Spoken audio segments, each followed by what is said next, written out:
Hey guys, welcome back to another episode of Sia Slurp's Ramen Hack Wednesdays.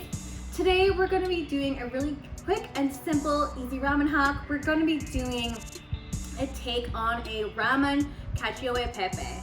I've done a lot of recipes on my channel about cacio e pepe, different types of variations, and I thought, why not? Let's do an instant ramen version as popularized by Chef David Chang, who I'm a big fan of. So I'm going to do my own little personal take. This is a super simple thing that you could do with just a few ingredients in your pantry and your fridge, and of course with a package of instant noodles. Without further ado, let's go ahead and get started. All right, we've got our humble ingredients here. We've got our noodle block. Use any instant noodle that you want here.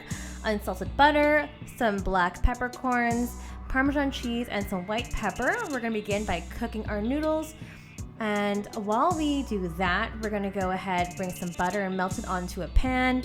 Add a bit of salt to your MSG packet if you'd like. Obviously a lot of black pepper and a ladle full of that starchy pasta water. We're gonna go ahead and add the noodles in there, just like so.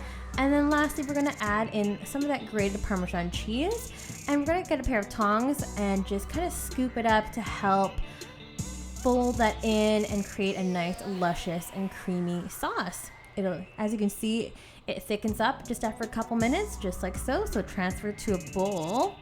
Ta-da! And begin to eat. I also like this with a bit of furikake on top, or more cracked pepper and cheese. Enjoy!